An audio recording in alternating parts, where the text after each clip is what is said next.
Hello and welcome to the Screen Composer Studio, a podcast about the musical storytellers behind some of your favorite films, shows, video games, and more. I'm your host, Adrian Ellis. Ottawa-born Lora Bidner combines her background as a singer-songwriter, multi-instrumentalist, as well as her affinity for folklore and her music for screen, which includes BBC Family Channel series Malory Towers, miniseries Hogtown, feature thriller Don't Click, and Family Channel series Ruby and the Well, which she co-composes with Rob Carli. The four-time SOCAN Foundation award winner completed a Bachelors of Music from Carlton and a Masters of Music Technology from the University of Toronto, and is an artist in her own right who released the critically acclaimed album To the North in 2015 and is currently working on a new one. We talk about the surprising film score Touchstone that we both share as a favorite, the demanding high school program that got her started writing music early, and the winding educational journey where she overcame tremendous obstacles toward a career as a singer-songwriter. In the end, she returned to her first passion, scoring for film and TV. Since then, Lora's graduated from the Canadian Film Centre's Slate Family Music Lab, preparing her for the real-life pressures of being a screen composer. We talk about the joys and struggles of her recent projects, how she manages the interpersonal aspect, and how folk music and her voice become part of her scores. Lora's new challenge is as a parent, where she juggles the demands of motherhood with a busy scoring career. She offers valuable perspective for anyone who's thinking about or living in that tricky balance. If you like what you hear, please consider giving us a rating and sharing the episodes with your friends and followers. It really helps us grow and share the stories of these amazing creators. And now, please enjoy my wide-ranging conversation with Lora Bidner. Lora, welcome to the podcast. Hello. Great to see you after, it's been a while. We only got to see each other in person after very many years of being apart in this crazy pandemic. It was nice. We had the CASMAs, the first inaugural Canadian Screen Music Awards that happened about a week ago. Yeah. What was your experience there? What did you think? Oh, it was so fun. It was just a blast. Because I haven't been in Toronto in 2 years, close to 2 years. So it was just so fun to see everybody, and I thought it was beautifully planned. I was really impressed. Great venue, just great vibes all around. Yeah. And it was just an exciting time. Big congrats to Erica Percunier for putting that together with her partners and everyone at the Guild, including Tanya Dedrick, our managing director. It was a beautiful night. It was great to see everybody. There were so many faces I haven't seen in so long. I know. And, the first time that the Canadian screen music industry anyways has gotten together and celebrated one another. So that was really nice. Yeah. This is never really come up, but one of the inspirations you mentioned in an interview that I read was the never-ending story. And you mentioned the music, and it's one of those things for me, like, I don't really speak about that much. Like, there's a few scores that I'm like really hot on that not many other people think are like really great, but the never-ending story is one. The other one is Romeo's Bleeding. Which I really love. That's a Mark Isham score from way back in the day. I just think it's so cool. You have these weird touchstones, but what is it about the never-ending story? Like that's a really cool one. Like I think about the story, I'm like dee dee dee dee dee dee dee. Oh yes, so good. But there's actually so many good moments. So first of all, like this is a big one because our family morals are built off of the never-ending story. Really? Like oh yes, like we watch that movie every Christmas. If there's ever a problem, my dad's like, well, what would Inkabok do? What would Atreyu do? Like, it's just, there's so many spiritual levels to the Neverending Story, and so that's just a family movie for us that, it's like one of my favorite movies, for sure. Oh, that's so cool. So, but yeah, it's just so magical, and so many, like, da, da, da, da, da, da, da, da. There's so many good moments, and great melodies, so, I don't know, we love that movie. Is that a touchstone for you in terms of like having a sense of what you wanted to do eventually, or like music connecting with story? Probably, yes. I think that I focus so much on the movie itself that I feel like that came later. Like the whole movie is just so inspiring and gets you so excited that for sure that must have been a part of my like love for film and music. I mean, for me, I think we're a few years apart. So I was of the age when that movie came out to be sort of like in the prime audience for that. So I remember watching it sort of shortly after it came out. I don't think I saw it in the theaters, but I saw it on TV when it sort of went into syndication. And part of what just fascinated me was the practical effects, which you don't see very much anymore. I mean, first of all, it's that storytelling where it's like a story about a story, and it's this magical land, and like there's so many interesting themes and tropes that, I wonder. Actually, I had a conversation with, sort of a friend and his daughter who's 10, and I wanted to know like. I wanted to know, like, and I don't even know if anyone can really answer this accurately, because it's like you're asking someone to do the impossible, which is like, can you feel the way I felt when I was your age back in the 80s? Like, that's not possible. But I wonder if kids have the same reaction to these kinds of things where it just stays with you for the rest of your life. Like, if you see a movie now as a kid, does it stay with you the way it stayed with us? You mean if they saw The Neverending Story as a kid? No, because there's so much stuff. Yeah, I know. I see what you mean. If you don't like this movie today, tomorrow there'll be another movie that's just as insanely crazy and good. You know, like you think about how much stuff comes out, and it's like all of it is highly impressive. All of it is visually stunning. But it's like, I just wonder, like, something like The Neverending Story, when those practical effects, like all the stuff they do with the puppetry and the forced perspective, where things look so huge, with the rock eater, and you're like just thinking, how did they? I thought that thing was as big as they made it look. And the Gamork, so crazy. The wolf. Yeah. Oh my God, terrifying. Terrifying. And the amazing sphinxes, like just the majesty of it all and the mystery. It's such a great story. I'm assuming your family introduced that film to you based on their experience when they were younger watching that? I don't even actually know. That is like a foundation of the family, and that's all I know. Like everyone's like, want to watch Neverending Story? Yes. Right. Or was it that you were running away from bullies one day and found yourself in the upper part of the library with a book or a VHS machine? Yeah. You're like, well, let's watch this film. And magically. Another big touchstone for you is the Coen brothers, right? Like you're really into Coen brothers, which to me seems like Where did you read this? Where did I have this written down? You know what's... Well, I have my sources, like little minions that go around and find out information. That's so funny. I do love a lot of the Coen brothers movies. No Country for Old Men is one of my favorite movies. Right. It actually has no score, which is funny. It does actually have a score. It's so like part of the land, and I think that really. Yeah, Carter Burwell talks about these. He said they wanted a score that sounds like it emanates from the landscape itself. So it's almost indistinguishable from just the sound of the atmosphere of the film. Okay, I did not know that. I thought there was only score at the end, and I did not know there was any music. So that's really cool that you say that, because I thought it was I thought it was like the Birds, where there's no score. Right. Yeah. Well, the Birds also has a score. That's the other weird thing is, yeah. Okay. That's something that a lot of people don't know. Okay, well, I got it all wrong then. It was almost like a weird, like the Birds is one where they actually had bird sounds, but they were playing it with this weird like proto-synth. It was like an organ, but it also was like a synthesizer that you could like feed material into and play it back. And a lot of that stuff is actually like not natural, organic bird sounds, but it's like processed through this crazy machine. That's very cool. Yeah. I'm going to have to rewatch both of these now, the closer ear. And who knows, I could be wrong. Memory is so faulty, so I mea culpa if I'm wrong on that. But the Coen brothers, there's sort of it feels like there's a thread there. Well, it's really interesting, first of all, because you have this like one touchstone which is so fantastical, and you have this other touchstone which is very folkloric. It's very about like sort of it's down to earth characters. It's people that you recognize on the street. That's sort of an every person kind of experience. What is it about those films that attracts you?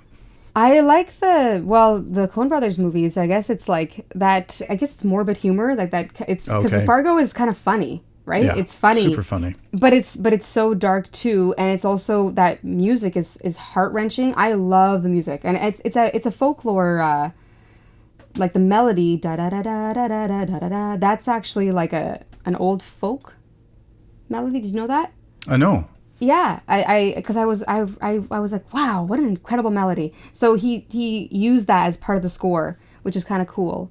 But I don't know, there's also just beautiful cinematography. Like you can just picture that image where he's walking out to his car, and it's like that long shot, and it's just like it totally depicts the isolation he feels, like his aloneness, and like the pitifulness. Like he's such a pitiful character, that the main character who gets himself into a lot of trouble.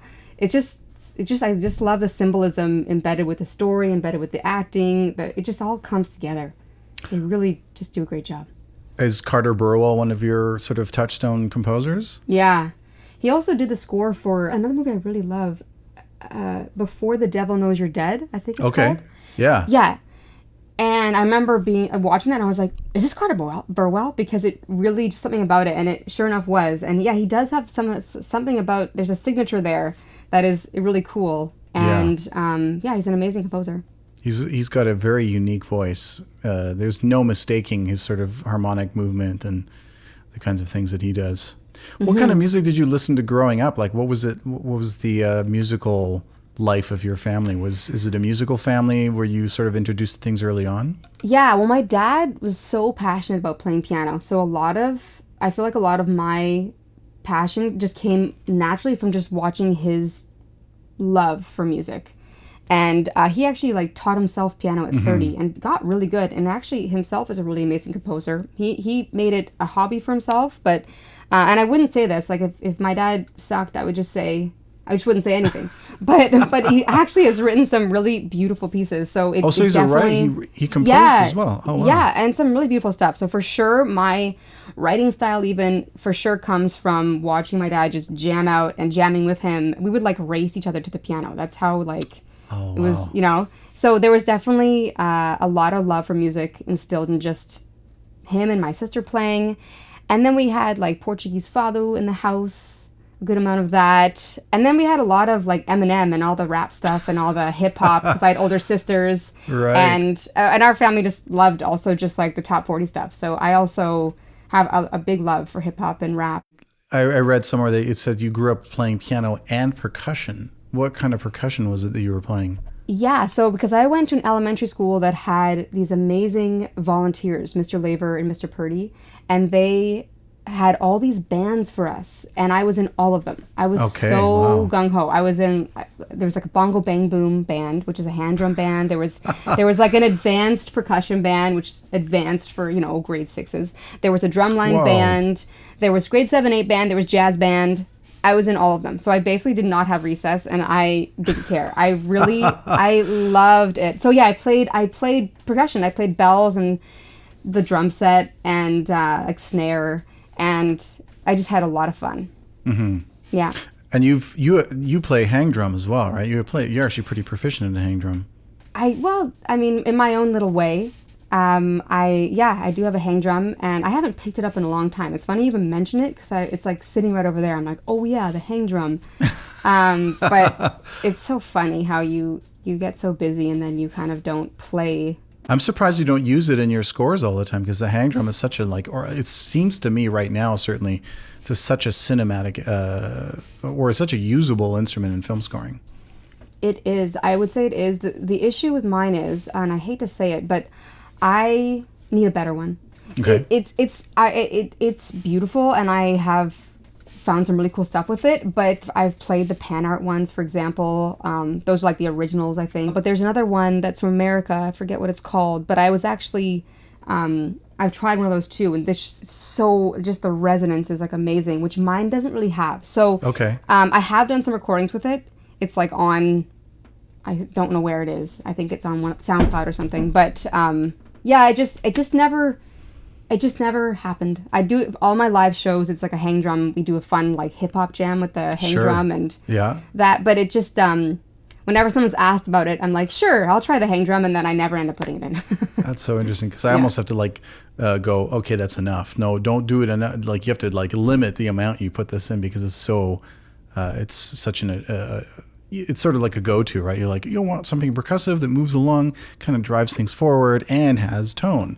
Perfect. You know what? It's true. I probably should have given it more of a chance. And you can process the heck out of it too, right? Like I know. You just make it sound like a non-organic thing. Do you know about the pan art? I don't know if that's whatever the original. I think it's pan art. It's the original one. I'm thinking those of guys that lived in Halo. They lived in where, Switzerland or something like that, right? I think it is Switzerland. It's funny. I did a whole project on the hang drum in university, and I forget everything. But yeah, it's like from like they took like two different instruments, like the African oudou and then the steel drums, right? and they kind of combine that. So it does have a Right. really cool sound. It has that kind of watery sound, and And yeah, it looks like a UFO, so it looks really cool in the studio. yeah, or a barbecue, you know. Did you know what it took to get one back in the day from those original guys? Did you ever hear about that? You must have known that from the I studies you do. did, right? I forget.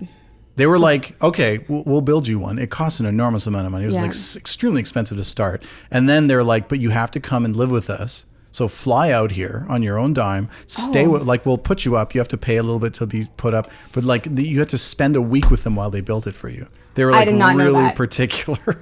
I'm not surprised that, like, I feel like, oh, that's wonderful. I think that's cool. But because I know that they don't allow you can't resell them, for example. Right. Yes. And it's very precious, and they stopped making them. And they had started having like distribution houses around the world, and they closed them all up because they Right. couldn't. They said they couldn't ensure the like product.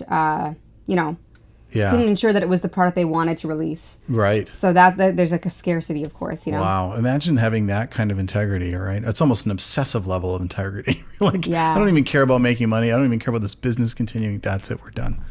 They are really amazing. I saw it. I was in Peru when I was 18. I did a 2-month trip to Peru, and this girl came in with one, and I was like, "Whoa, what is that?" And I just like went up to her. I probably creeped her out because I came really close. I was like, "Can I play your drum thing?" Anyways, and then I was like, "I have to have one." I scoured everywhere for one. And mine's an Italian one. It's called Disco Armonico, but yeah, they're very cool. And I had a lot of fun. I was addicted to mine. Like, I did play it all the time, bust everywhere. But I just never incorporated it into my scores. It just never happened. Yeah. Interesting. Do you, I mean, from your sort of earlier days, like childhood or maybe teen years, was there a point at which you kind of knew that music was going to be the thing you'd be doing as a profession or as a creative career? I knew that I wanted to be a film score composer when I was really young, actually. Like, Really? yeah, and it was, and I mean, I don't know exactly when, but I remember my dad showed me Schindler's List. Okay. And that blew me away. And I don't remember how old I was, maybe 10, 11, I don't remember. But I remember I was like, whoa, I just loved that melody. I went and learned it on the piano. And I just like, that was like, I want to do that. That was it. That's interesting because if I track your career, at least the way it appears from everything that I've looked at and read, it seems that you sort of very much follow a singer-songwriter path rather than, oh, this is what I want to do. It's funny. like- I know it seems that way, but it's not that way because Okay. I started out as a composer and that was all I did. I didn't even play guitar or sing anything like that. And in high school, I went to Canterbury High School where I was in the violin program. And this is in Ottawa, right? This is in Ottawa, yeah. Okay. So I actually, to get into this program, they didn't accept piano, which was my main instrument, and I knew it wasn't good enough for percussion. I knew I played saxophone too, wasn't good enough. And then they're like, they told me, take up the violin. Yeah, no And- problem. And they accept you based on your aptitude, because they accept more violin players though. But you know, violin's a really okay, hard right. instrument to play though. So I was Sure. like, what? So Yeah. anyways, we like crash coursed me. I had, I think, 2 months to prepare for the audition. I had to have like I did the minuet in G, I think, bunch of Good scales. Lord. And we got me a teacher, and I was like hell bent. I was like, I want to go to Canterbury. I'm gonna play the violin like best I can play it. So Yeah. they knew that I was not at the level. Like, in my class was actually like a total virtuoso, like a real virtuoso. So they Okay, had yeah. all levels. They had like little silly Laura, unable to hold her bow properly. Right. And then, but anyways, I worked really hard and I got kind of good after 2 years of being in the program. And they so they interesting. accepted me based on potential, basically. And I, you know, just my like gumption. So, sorry, what grade does that start? That was high school, so that's going into grade 9. Going into And grade so 9, okay. the point of me bringing that up is I knew that was a multidisciplinary program. I knew that I'd get to collaborate with everybody, and I knew that I wanted to just play music all the time. So I got into that school, and then I wrote music for I wrote music for the dancers, for the plays, and I just like soaked it up. I look back on those years with such fondness. We all talk about it whenever we get together. It's wow. it was kind of magical. We were at a cool group of kids that just like did all kinds of fun performances and yeah, there was some really cool stuff. And then I did the songwriting at the end.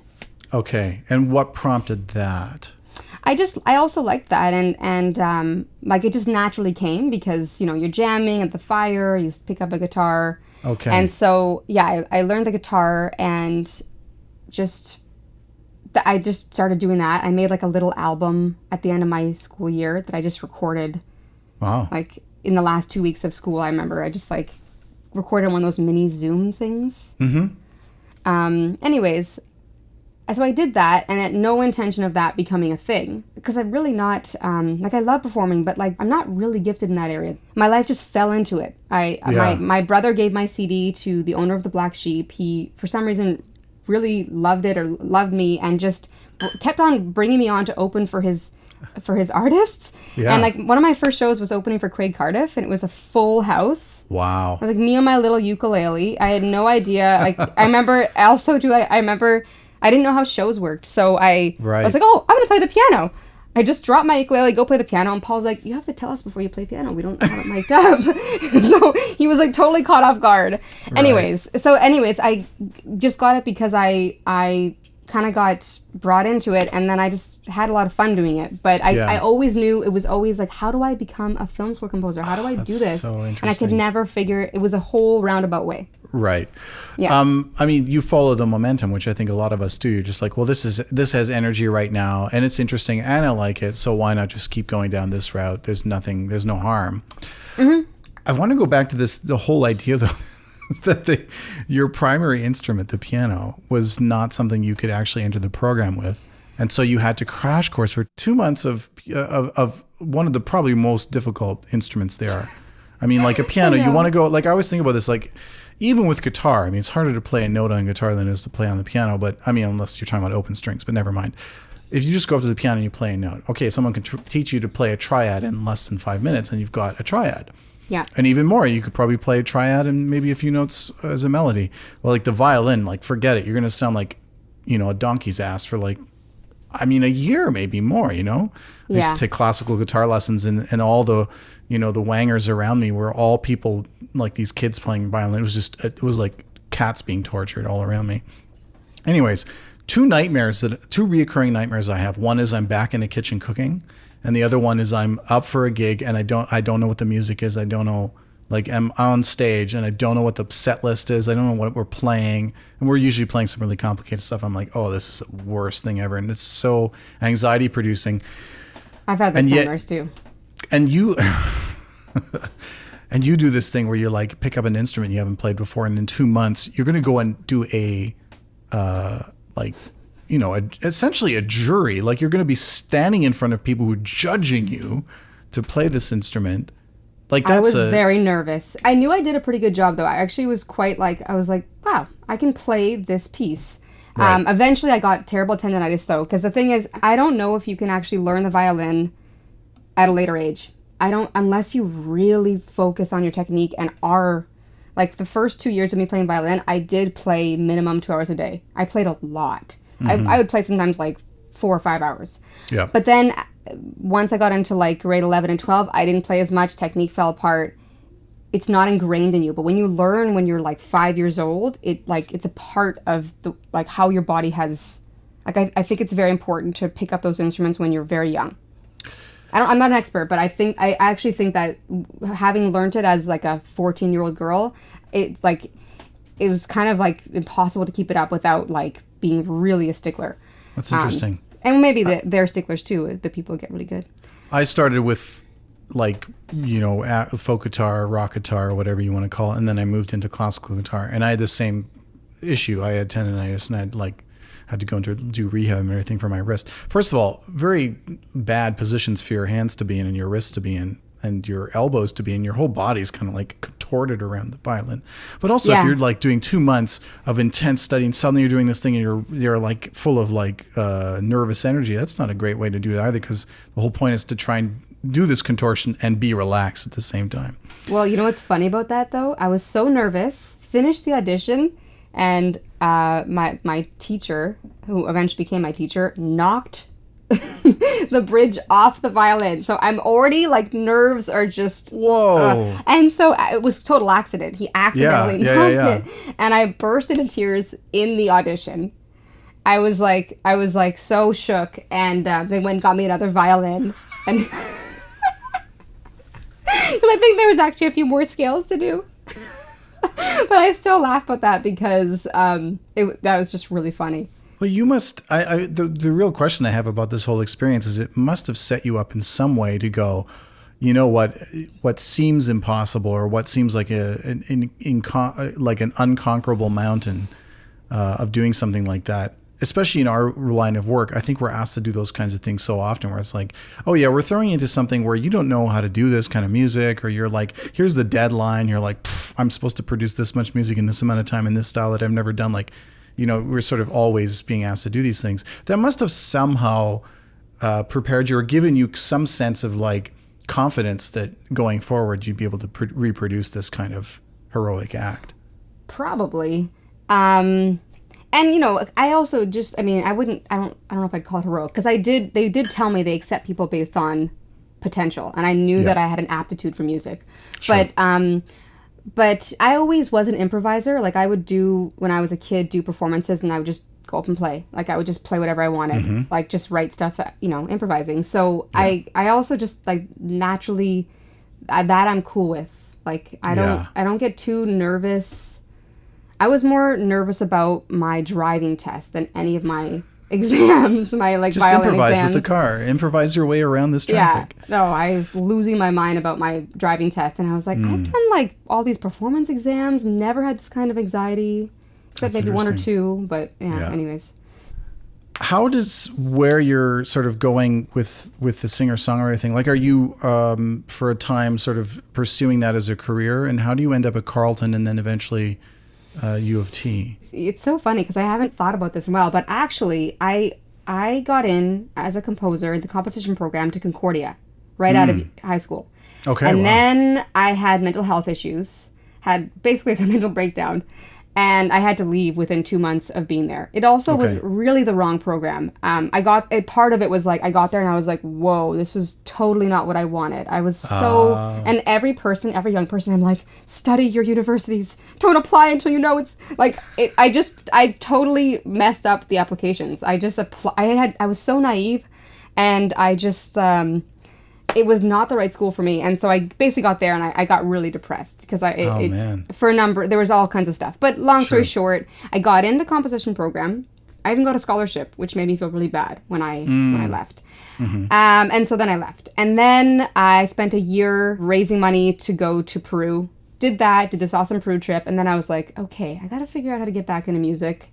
Went to Carlton part-time and took a few courses, and had a really nice meeting with Dr. Wright, who he's like one of the heads of the program, and he was just so nice to me. He's like, we need composers. You should come to Carlton.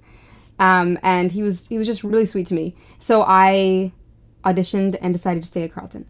And they don't actually have a composition program, but I just found my way around and did stuff on the side. And in many ways, it was a good thing because I was able to stay home, save money that way, have a piano fully at my disposal, because I don't know how, like, I'm the type of person who needs to write at like 2 a.m. I can't go into a practice room and really get, like, I can't be scheduled like some people. So actually, for many reasons, it worked out well for me. I went in as a piano major, 2 years in, switched to singer-songwriter, because that just made sense, because you get to make an album at the end. Okay. So it was one of those things like, oh, there's an opportunity. I write songs. I'll just do this. And that was my way. And my album, my demo, that is now that album, the To the North album, because that's the demo was at university, was very orchestral. Like, I had chamber instruments. It was my way to get my compositions in and fit the program. I had an amazing vocal singer-songwriter coach named Giselle Mins, who was just so lovely. And a big part of university, when I look back, I don't remember anything except the people that were so kind to me and, like, nurtured me and helped me through, like, all the stress you go through when you're working so hard at your music and you're trying to get good, and, like, you suck for so long. And I think it's, like, a big part of my, like, when I look back, it's those memories of you know, your mentors helping you and your teachers helping you that are the most important. Amazing. Yeah. And this sort of like way that you work, you were describing, saying that you have to have access to a piano and do something at 2 a.m. Is that still something that sort of pervades in your workflow, that you have to wait for something to arrive, and it could arrive at any time, and you just got to be ready to capture it? Not necessarily now, because in our job, like, we can't wait. We have to just write. So a lot of times you just have to like pull the trigger and, okay, this is what I'm going with. This is the idea that's come up. This is what I'm doing, and you have to be decisive. So now I've learned to get much better at just writing, because you do have those crazy deadlines. Yes. But it wasn't that way before. It used to take me a lot longer to write, and that was the case then. But now I still need to go perfect it at 2 a.m. or I still need to continue writing it or fixing it. And I don't know, and also we're night owls. My family are all like, my dad was always playing at 2 a.m. and then we'd like switch off. So I'm naturally, really, that would be we'd wake up and someone would be playing the piano, Yeah. So, I liked writing at night a lot. Something I just realized, this is kind of off topic in a way, but not really, is that if I had flipped my camera the other way, you'd be looking at almost exactly the same scene. I have the same KRK speakers with the yellow things, and I have a red wall behind. Oh, really? Like the whole, our studios are almost identical. And I have That's so funny. I have some, is that real plants in behind you, or is that a fake plant wall, right? No, I they're have just Dollarama. I have fake plants on the sides here. So it's almost like we have a mirror studio in a weird way, like a dimensional mirror. That's so funny. I've never seen that like the other side of your studio. Yeah, no one's ever seen it. Well, it appears in a few different select places if you look on YouTube, but you won't find it very often. So, like, do you think now, thinking about your process and this idea that you switch from something where you were waiting for the muse to arrive, or you needed to have this sort of process, and now it's like, nope, we're on a deadline. You have to go with the idea that works. Do you have a different perspective on what ideas are, like what quality ideas are, and whether the first idea that comes to your mind that you end up working because you have to, do you have a different perspective on what that means? Or do you think that the ideas you wait for, if you work, there's a way to work something until it becomes something that's really worthwhile? Okay, so I sometimes do go through like a bit of a trial and error process where I just watch the video and I just play, and I oftentimes will just like thump around, make all kinds of mistakes, and then sometimes that one harmony, I'm like, ooh, that was cool the way that went from that. And sometimes I'll just even pick, and it's sometimes a mistake, I didn't mean to do that. And sometimes I'll like, okay, I want to come there somehow. How do I start it? So sometimes it's that.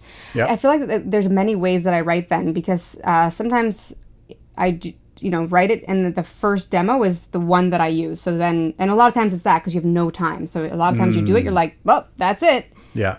Get it in order and orchestrate it. So the only time I guess where the second guessing comes in is just if it's just not working. So when either the producers will tell you, right, then you must redo it or fix it. And there's a lot of MacGyvering. Sometimes you know how we do it. They say, oh, I want this changed, and you just change as much as you think 100%. Will fit the note, right? Yep. And oftentimes it is that. Oftentimes it's even just the tone maybe that they don't like, and that kind of thing. I also find what helps a lot is muting a lot. Sometimes I throw the whole kitchen sink in without even knowing it. Like, I want the violins, I want the cellos. You just get so excited, and then you realize like you've just gone way overdrive, and sometimes you just need like one violin and a guitar, So sometimes it's also good. I find it very useful to mute. Yeah. If something isn't working, or if it's sounding really muddy, okay, what do I need to cut out? What needs to be EQ'd more, or actually just go? Yeah. So that's a thing. But yeah, there's been a few times, many times where I will scrap a whole thing. But it's really only if it's like dire, like, okay, this is not what I want. Yeah. I'm going back to the first thing I did. But usually like you just kind of stick with it. Right. Yeah. Yeah, that whole thing, I've been thinking about that lately. What makes a screen composer specifically? And I think that I've sort of got this weird form of synesthesia where I connect things that don't connect together. Like it's just a weird thing that I'm able to do. And it gets really extreme. Like there's, I won't even get into it because it's too esoteric. It's like super weird where I can like say like, the feeling of this material on my fader port is related to the way that I feel when I look at this specific star, the way that these stars fit together in the sky. Like there's a relationship with these. It's really bizarre. But I think that's really one of the reasons why, like, whenever I sit down at the keyboard and I watch a scene, there's a feeling, and I'm like, this is the feeling. And then when I get it on the keyboard, I'm like, that's the feeling. And there's no question in my mind. I'm just like, well, I'm just going to do this because that's obviously, these two things are connected for me, at least. Mm-hmm. And that doesn't always work for other people. That's sort of the problem with that method. It doesn't always translate, but oftentimes it does, at least in my particular weird way. This podcast is brought to you by the Screen Composers Guild of Canada, whose mission includes promoting the music, status, and rights of film, television, and media composers in Canada. Special thanks to the SOCAN Foundation for financial support. For more information on the SCGC, please visit screencomposers.ca and follow us online at Screen Composers. We'd love to hear from you, so drop us a line at tscs@screencomposers.ca. And now, back to our show.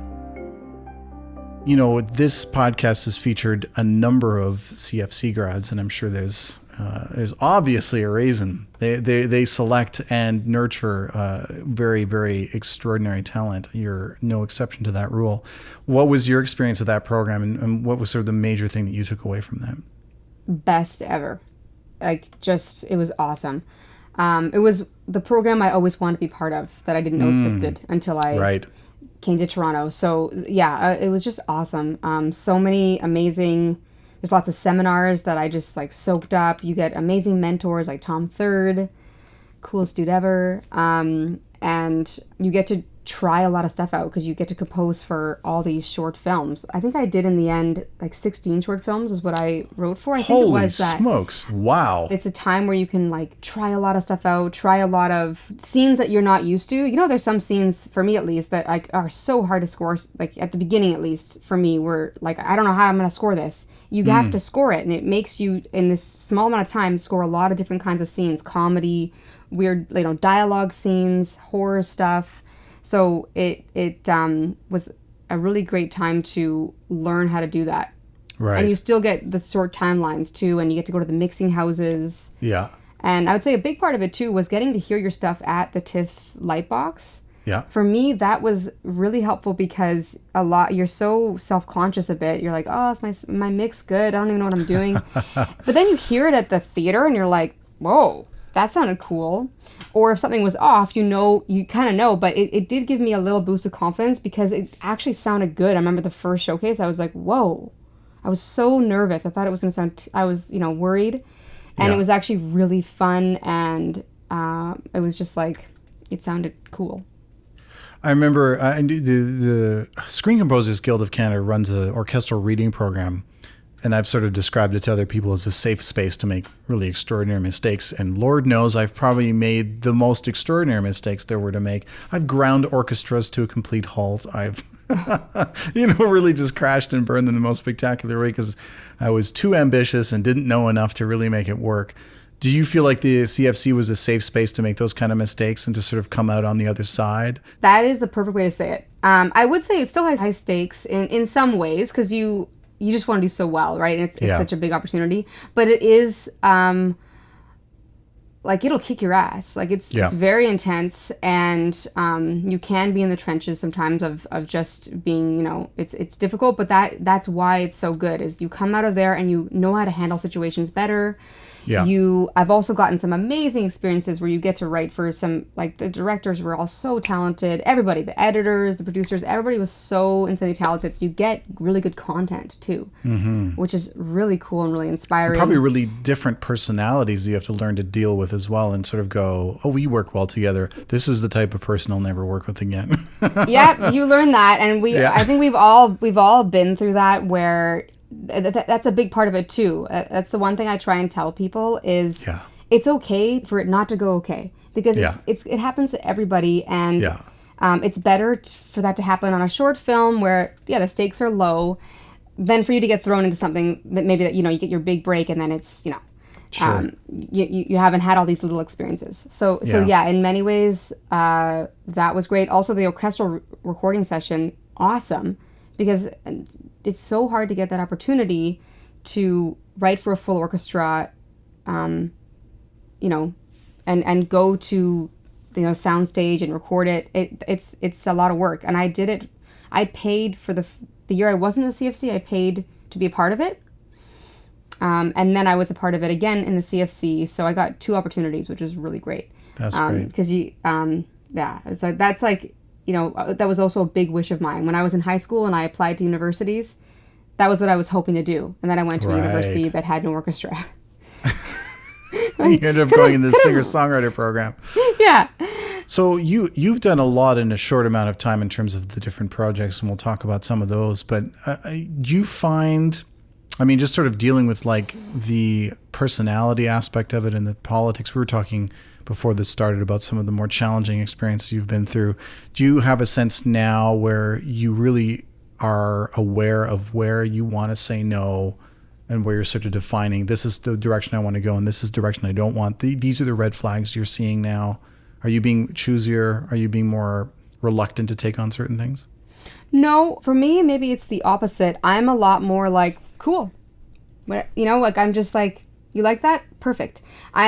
There's sometimes where I might, if I'm really, for example, like a cue that you really like, and they don't like it. I will really only, like now, I really listen to whoever's saying they don't like it, try everything I can to change it, whatever. And if I still am not there, then I'll ask for clarification. Like, I think what I'm trying to get at is, like, sometimes you can just be wrong and the cue isn't right, even though you love it so much. And I think what's important too is I've gotten, you detach yourself a little bit. Like, I love the projects I work on a lot of times. Like, I often identify with the characters, or I you know, sometimes you're so inspired, you're spending all night working on it, but you still have to be like, it's not your baby. It's not your project. So I think you're part of the team, basically. So you have to listen to everybody and be cool if what you may want, it just isn't right. And sometimes I've found there's been times where I've almost been like, oh, but I want to do this. And then I'm really glad I didn't say it, because it ended up being the right thing if I just took the time to really suss out what they were saying, really what they were saying. And this is why I take copious notes in all our spot sessions or whatever. I really hone in on what exactly did they say? What adjective? Oh, they said scary but soft. Not what I did, which was scary and like razors, you know? So I take that approach more, and I think it's a much nicer way to work than, you know, trying to get your thought too much across. But you still have to, it's not, I still have my opinions. I still, you know, in a nice way will offer a different thought, but I'm just kind of more like, cool, let's do that kind of thing. And for projects, I'm just excited to work on lots of stuff. So I'm not too like, depending, there's some stuff I love fantasy. Yeah. You know, like Ruby in the Well is like the thing. Like that's the kind of stuff I love to write for. And there's other stuff that I'm like less excited, but then when you get into it, you're like, oh, I'm so glad I took this. I'm doing all kinds of new stuff. So I'm just open to like what I don't know. Yeah. Tell me a bit about Ruby in the Well. How did that sort of come about? That's a more recent project. Obviously, you did a lot of stuff on your own before that. And now you're working with co-composer Rob Carli. That must be an interesting dynamic. So tell me a bit about that show. What's it about? How did you get on it? And what's been your path, your sort of journey through that whole thing? Yeah, it's such a beautiful show. So it's about a young girl who basically moves with her father to an apple orchard that they've inherited. And basically, I have to say it without spoilers, but basically she finds a magic well in the backyard of the orchard, and it gives her visions of people's wishes that they've thought of, and it gets into the well somehow. So every episode is her solving the wish and helping people solve problems. And they can often be really big problems. And what's beautiful about it is it's about like resourceful kids who want to be good people. And it's all kinds of like wholesome life lessons and doing good for others, all wrapped into like the magicness of this amazing well that gives her these epic wishes. And it's really beautiful and spiritual, and there's great cinematography in it too, which I find very inspiring. I'm sure Rob does too. We always talk about the light flares. There's always like really cool light flares that I just love. And what's been your experience? Because you've done, again, as I said, a lot of stuff on your own, and now you're working with Rob as a co-composer. And Rob is, I mean, I'm sure everyone knows, Rob Carli's been on Murdoch Mysteries for the last, 17 years or something like that. It's been an extraordinary run. He's been working on all sorts of, he's sort of like one of Canada's most preeminent composers. Was that intimidating? Was it, I mean, I'm assuming that he became a sort of mentor to you and that you've learned a lot from working with him. And how does that whole collaboration work? Because that's a whole other thing. Yeah. Well, so first of all, like Rob is such a chiller and he's so down to earth that it wasn't that he was intimidating, but obviously when I heard that Rob and I were getting paired up, I was like, what? Me? So I was very like, what? Whoa. But I just basically took it like, okay, there must be something I can offer that there's a reason I'm being hired. And a part of that was the experimental vocals that I do because it really does work well with The Wish. Yeah. And it's funny, when they first mentioned it, I was a bit like, I knew that it would work well for The Well. I already was like, boom, I'm going to do some crazy cool textures and do some like really, ethereal vocals. But I wasn't actually sure about, I was like, oh, are we going to use vocals for anything else? I don't know. And we ended up using vocals for a lot of stuff, and it really is a part of the sound, and it worked well. So it's cool no because... pun intended. Yeah, I know. There's a lot of well talk. Yeah, there's a lot of puns. It's been awesome. It's amazing to work with Rob. Obviously, he's insanely gifted and super experienced. So it's really cool to get to collaborate with him. And I've definitely learned so much. And it's cool to like he'll start a cue and then I'll continue it sometimes, or vice versa. Because we just divvy up the cues kind of indiscriminately. It's just whatever we want to take. And then we just like either we'll Frankenstein them together. So like we'll have done 2 separate cues completely of our own minds. Yeah. But we got into a good flow that we kind of we were able to kind of write separately but sounding kind of similar, and also we had themes. So basically we would just kind of stitch them together, or they would just end completely, and it would be just like, Rob, Lora, Rob, Lora, or, Rob, Rob, Lora, Lora. So that's how we did it. And it was cool. It's a very eclectic story, and the style of Ruby and the Well bodes well for 2 composers doing that, I think, because we do have a very eclectic score. Right. Lots of instruments and lots of emotions and action and adventure. So it worked really well. There's an element to of folk kind of tone to it, a folkloric kind of tonality. And that seems to be a thread in all of the stuff that you've done that I've heard, is that, and this is sort of going to your album, To the North, which you released in 2015, you would describe it as progressive electronic art folk. And I think that's... Sounds so pretentious. But it is apt. I think that actually describes it quite well. I think it is. Because I haven't read this in so long. This is, like, you're just pulling out all this stuff from my past. So there's like this idea, like folk seems to be something that's tying a lot of the stuff that you've done together, and also the voice. Yeah. It's interesting how all that stuff sort of pulls together. Is that a conscious thing for you? Like, what is it about, like, what does folk music mean to you? Like, when you think about folk and how you're using it and how you're using your voice, is that a conscious thing? Or like, where does that live in your head? I think I'm just naturally, that's the style of music that I naturally wrote as a kid. I was very, like, we also listened to a lot of Lorena McKennitt, in the house. And other... Also very cinematic music, too. Yeah, and Joan Baez, and that kind of really moody kind of folk Enya, right? So I think that just, like, that's just the way I write. Like, when I sit down at the piano, it tends to go to the more, like, moody, haunting folk kind of feel. So another kind of, slightly life-changing event that happened while you were working with Rob on that second season was the birth of your child. Yes. Just shortly before season 2, there came season 1 of something completely different. Like, that must have been, I mean, again, this is like talking about tight, compressed timelines. You're like, again, you're back in the position of like, well, you can't get into this program unless you learn to play the violin. And now you're like, you're going to have to do season 2 with a newborn child. How did you manage that? Oh, God. Or first of all, actually, I should ask, what went through your head when that was sort of all coming together, that you're going to have to do this? Did you think there's no way, or were you optimistic about it? What was the sort of first thought? No, I knew, I was like, we're going to do it. And luckily, Okay. I have a very supportive family. Like, my husband's amazing, and my parents are so, like, my dad called me up. He's like, your mother and I have spoken. We have it all planned out. And he just, like, they also great. very excited for a grandchild. So they know, like, they've been more supportive of me in my career than I have, for sure. I feel like I would have quit way, way earlier had my dad. Wow. Yeah. Yeah. My dad was like, no, you, like, keep going. Every time I wanted to quit, he was like, okay. And so they've just been so supportive. So basically, I got pregnant right when the season 1 started, Okay. which is Yeah. funny. Yeah. So I did season 1 pregnant. And then I was like, oh yeah, when season 2 comes, Lincoln will be old enough. And then season 2 came like right away.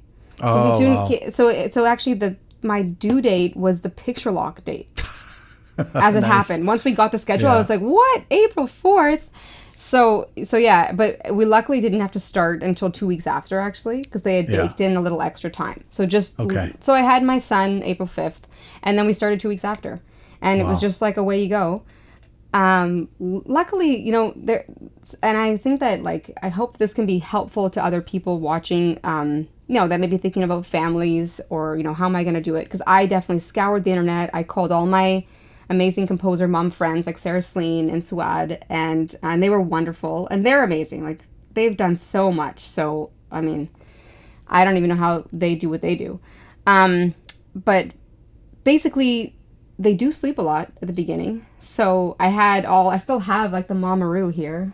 My studio. So I still, like, Lincoln was in that a lot of times, Right. and I would be writing or stemming or whatever, and I use my headphones. And I just worked whenever he slept. And then also my mom was here a lot. So that was a big caveat to this, was my mother was here basically, especially the last 2 months, she was basically here 9 to 5 all the weekdays. Pretty much. I mean, sometimes we'd finish early or I would be with Lincoln that day, but yeah, she was here a lot, which was very helpful because they need lots of attention once they're Sure. a little older. So yeah, it is doable, and you just have to be cool with not sleeping, which I essentially was, and I'm still not sleeping, so not that much has changed. Still waking me up every 2 to 3 hours. So Right. brutal. Yeah. But yeah, it was intense. I have to say, like, there was times where, like, I was falling asleep while working. Oh, wow. For sure. And I was working, like, I did one of my deliveries at like 4 a.m, because that's when Lincoln was sleeping. But I think we all do that. Like, I feel like also the way I thought of it was, okay, well, how different is this than a composer who works on 2 series at the same time? And there's so many of them. So really, I was kind of like, you know what? We're going to do it. And there is the only difference is you have another life to think about. So where you might be able to put something on the back burner, you can't put your son on the back burner. So it was my like, the biggest thing for me was Lincoln should never basically know, like, my work shouldn't affect Lincoln. Right. Which I never rushed him. However long he wanted to nurse, however long he wanted to sleep in my arms, if he happened in my arms, I would just let him, and then I would just catch up whenever I had the time. And then same goes for my work. They also shouldn't, like, that's not their problem, right? So they shouldn't be affected by my personal life. So we just basically, me and my family, just, like, did it. And Rob was fantastic. We, like, Rob was very understanding, and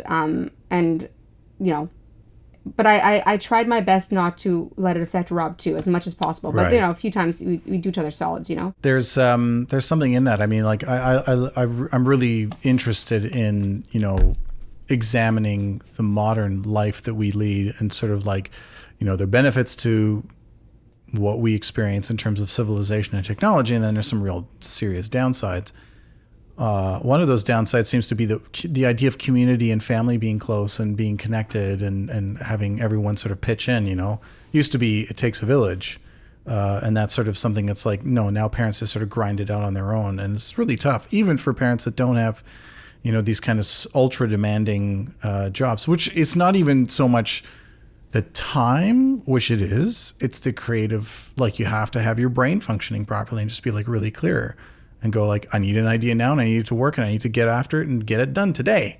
So where's that? And if you have any kind of fog, or you haven't been sleeping well, that gets really tough. It does get tough. Yeah, by the end of it, I will say by the end, I was so exhausted. I was like beyond exhausted. So it was this like it was kind of, but I feel like us as composers, we know it. Like you just get into a mindset, and no matter what, you're just going to do it. You're doing it.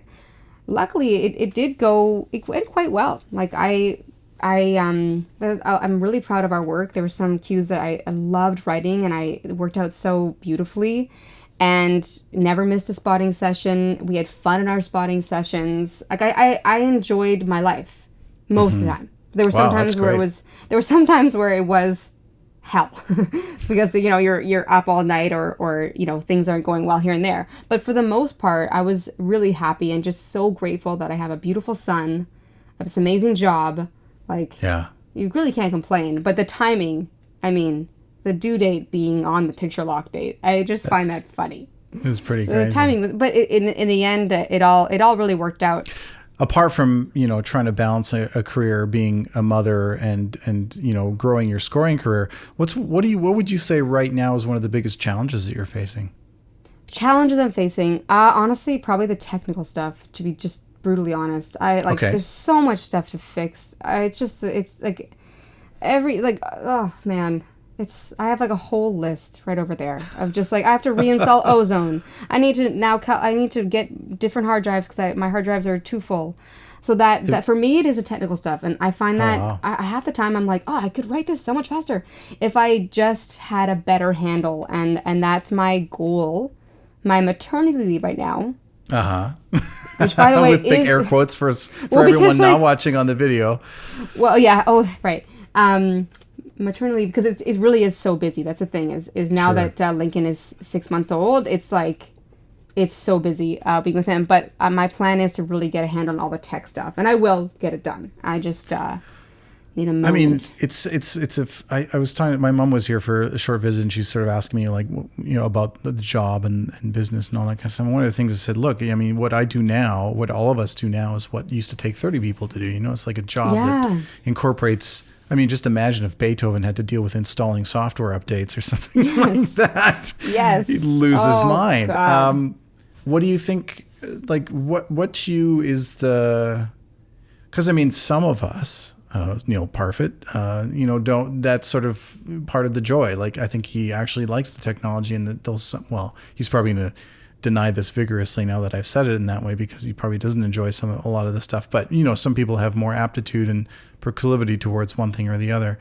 Is that something that just wasn't in your wheelhouse? Or is it just like, do you think that's just the day-to-day, like the kind of things that just frustrates you because it's getting in the way of you wanting to do other things? Oh, it's totally not in my wheelhouse. That's the thing. And you mentioned Neil. I view him as having an aptitude for that. He just seems like and there's people I meet. I mean, a lot of people I meet that they're good at that. And I'm an acoustic person. I never did any technology as a kid, really. I know how to pick up instruments and play them maybe, but the technology was really difficult. And I did a master's of music technology. That's my master's. And I try not to say that very often because I really am not a master. And like you'll explain something to me and I'm like, what? Like it takes so long for me to get it. Interesting. It takes, because I have to do things tactically. I have to do it a lot. Yeah. And there's so much you're doing. I feel like you don't get it. I haven't gotten enough time, at least. Maybe that's what it is. To just really master it. I think the 10,000 hours thing, there's so many different things you're doing with film scoring. I haven't had a chance to really focus in on the, mastering this one plugin, for example. One thing you mentioned, though, that is kind of a throwaway that you didn't really put a pin on was this idea of tactile. Tactile. What am I saying? Tactile. Thank you. Oh boy. Tactile, like to put your hands on something and to be able to just feel what it's like to do a certain move on a fader or like on an EQ that's like sitting right in front of you and just go, turn this knob. Like that's the whole way that most of us learn how to play instruments. It's like learning how to speak. You just make blah, blah, blah, blah, blah, blah, blah, ma, ma, ma, and then people go, no, mama, mama. And you go, oh, mama, mama.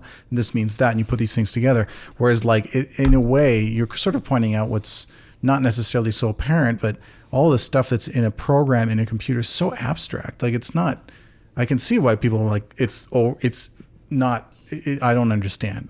That makes sense to me in a weird way. I always think like, oh man, I wish I had the Minority Report. I need like an alien. I need something that's like that. Right. Have you ever like used like not a Seaboard or a Raven? You remember the Ravens? I mean, they're not really used much anymore, but they're like those big, or like just an iPad with all the different things you can put on it. I just haven't gotten there. I've seen those, and I've messaged a few friends like, oh, which one is that? Do you have? I'm constantly like, I save so many.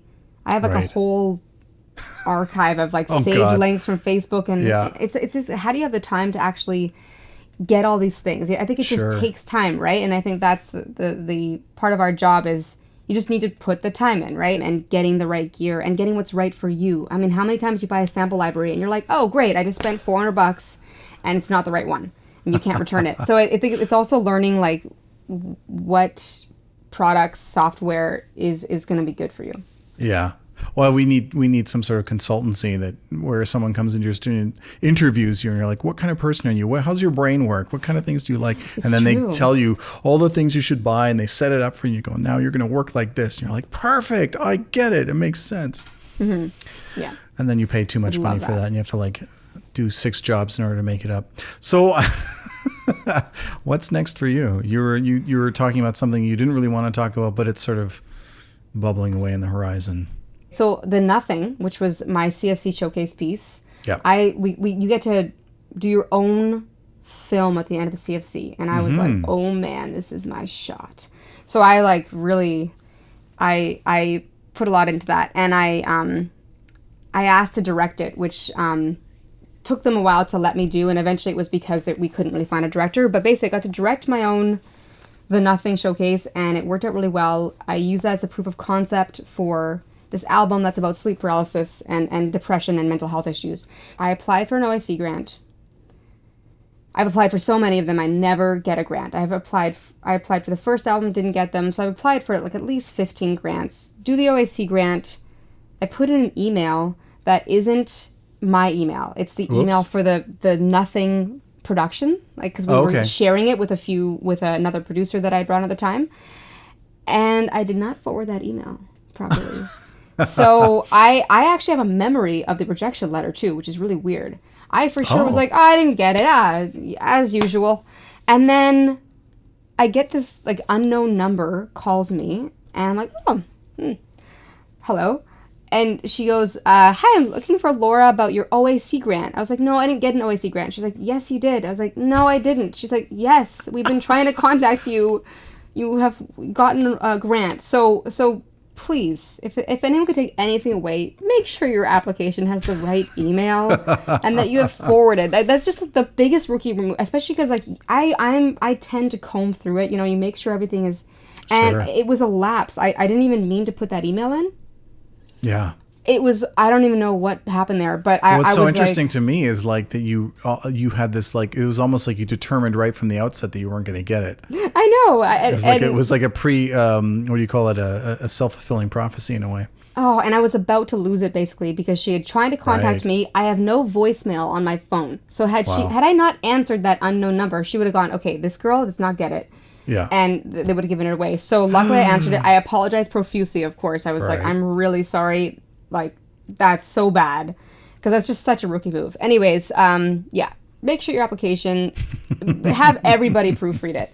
And so I have this grant, but then when I found out, I was like, I'm about to have a baby. I'm going to be starting season 2 of Ruby and the Well soon. They gave me an extension. So basically it's on the back burner.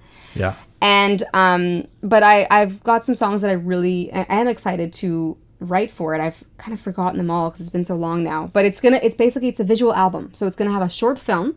It's going to be a score. Wow. So this is the pitch. It's a score with a short film. And then a bunch of songs.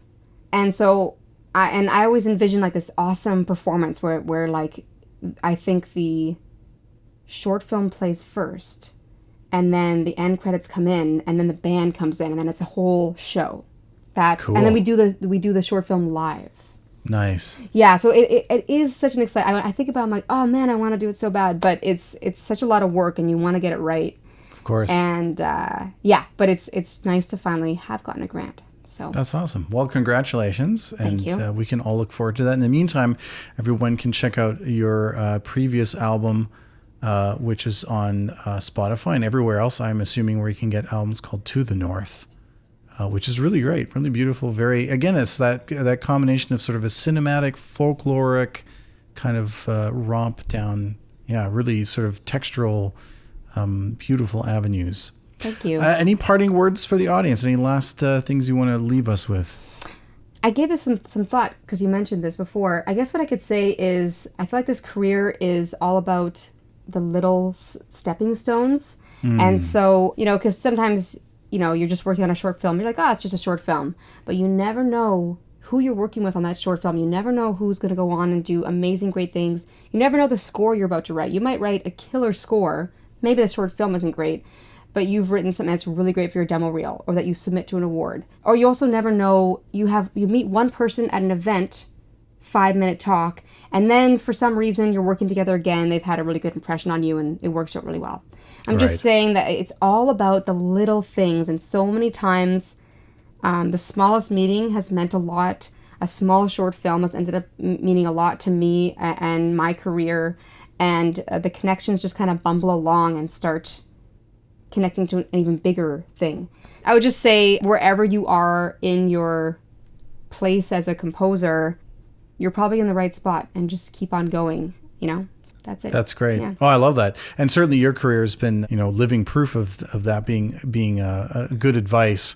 You've done a lot of work in that very short amount of time. So huge congratulations to you on that. It's amazing. And I look forward to seeing what's next, and hopefully hearing that and seeing that incredible album project. And seeing all the neat new projects you're going to be working on in the future. Lora, this has been a real pleasure. Thanks for taking the time. It really has been. You're such a great interviewer. This was such a fun talk. So thank you for having me. Have a great night. You too. Bye. Thanks for listening. If you enjoyed this conversation, you can support us by giving the show a 5-star rating and sharing the episodes and tagging us at Screen Composers. We'd love to hear from you, so drop us a line at tscs@screencomposers.ca. For more information on the SCGC, please visit www.screencomposers.ca and follow us online at Screen Composers. The Screen Composers studio is produced by myself, Adrian Ellis. Editing, graphics, audio, and video post-production by Nick Grimshaw. Special thanks to our managing director, Tanya Dedrick, as well as the SOCAN Foundation for financial support.